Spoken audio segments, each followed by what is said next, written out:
Welcome to Shri Lalitha YouTube channel. ఈరోజు recipe వచ్చేసి బుడం దోసకాయ టమాటా కర్రీ అండి. కర్రీకి కావాల్సినటువంటి ఇంగ్రీడియంట్స్: టమాటా ఒక 1/2 కేజీ అండి, ఒక ఆనియన్ పెద్దది, కొంచెం కొత్తిమీర, పచ్చిమిర్చి ఒక 5, బుడం దోసకాయలు కొన్నేమో పొట్టు తీసాను, కొన్ని తీయలేదండి.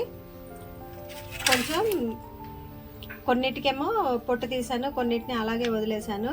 తాలింపు కావాల్సినటువంటి పదార్థాలు వచ్చేసి పచ్చిశనగపప్పు, అలాగే కరివేపాకు, కొంచెం అల్లం వెల్లుల్లి పేస్ట్ అండి. ప్యాన్ పెట్టి ఆయిల్ వేసుకున్నాను. ఫస్ట్ పచ్చిమిర్చి యాడ్ చేస్తున్నాను.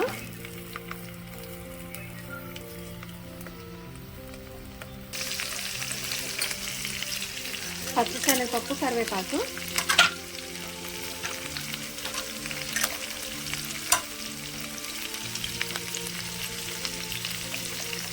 ఆనియన్స్, కొంచెం అల్లం వెల్లుల్లి పేస్ట్, కొంచెం కొత్తిమీర అండి, కొంచెం పసుపు యాడ్ చేస్తున్నాం.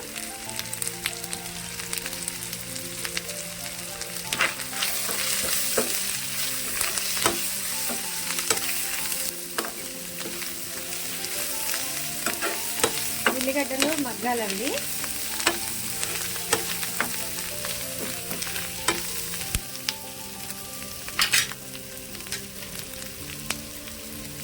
బుడం దోసకాయలు యాడ్ చేస్తున్నాను. వీటిని పొట్టు కంప్లీట్గా తీయొచ్చు, పొట్టు ఉంచుకోవచ్చు అండి, 2 ఆప్షన్స్ ఉన్నాయి.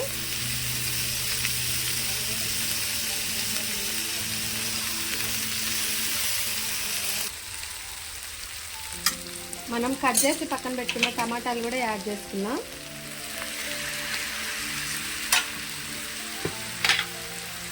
సాల్ట్,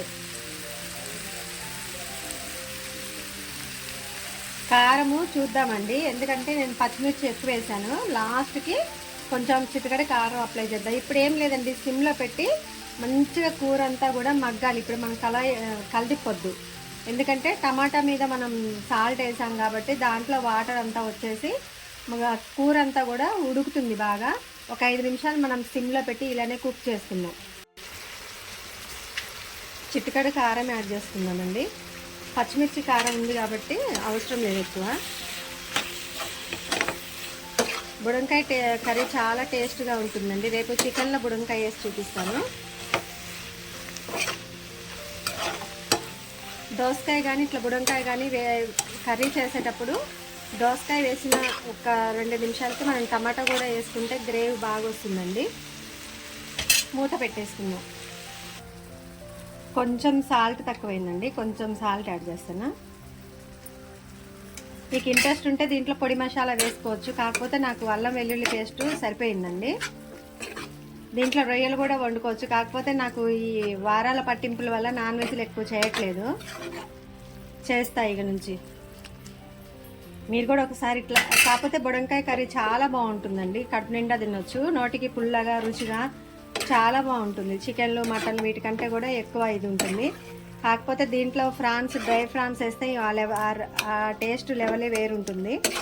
చేస్తానండి కొంచెం. నేను ఆదివారం తప్ప మిగతా రోజుల్లో నాన్ వెజ్ తినను, అందువల్ల చేయటానికి కొంచెం ఇబ్బంది అవుతుంది. మూత పెట్టేసి మళ్ళీ ఒక 2 నిమిషాలు సిమ్లోనే కుక్ చేసుకుందామండి. బుడంకాయతోటి టమాటా కర్రీ రెడీ అయిందండి. మీరు కూడా ఒకసారి ఇలా ట్రై చేసి చూడండి. Shri Lalitha YouTube channel subscribe చేసుకోకపోతే చేసుకోండి. వీడియోస్ అన్ని లైక్ చేయండి. చాలామంది కుకింగ్ వీడియోస్కి టైటిల్ మార్చండి, ఏదన్నా వేరే నేమ్ పెట్టండి అని అన్నారు. కాకపోతే నాకు లలిత అమ్మవారి మీద భారంతో ఏదైనా చేస్తానండి, తనే నాకు ప్రపంచం. ఇక అందువల్ల తన పేరు మీదనే స్టార్ట్ చేశాను. కుకింగ్ వ్లాగ్స్ అని ఏవో చెప్పారు, కానీ నేను మార్చొద్దు, అమ్మవారి పేరే ఉంచుదామని అనుకున్నాను. క్లిక్ అవుతుందా లేదా అన్నది అమ్మవారి దయ అండి. రెసిపీ అయితే రెడీ అయింది. మీరు ఒకసారి ఇలాగే ట్రై చేసి చూడండి. చాలా అంటే ఒకవేళ మనకి ఫీవర్ వచ్చినా లేకపోతే జలుబు బాగా ఎక్కువ చేసేసి నోటికి టేస్ట్ లేనప్పుడు ఇలాంటి కర్రీ చేసుకుంటే చాలా బాగుంటుందండి. అందులో బుడంకాయలు అన్ని టైంలో దొరకవు. ఇప్పుడు సీజన్ కాబట్టి మనం సీజనల్గా దొరికేటటువంటి ఫ్రూట్స్ అయినా కానీ వెజిటబుల్స్ అయినా కంపల్సరీ తీసుకోవాలండి. Okay, thanks for watching. Please do like, share and subscribe my YouTube channel.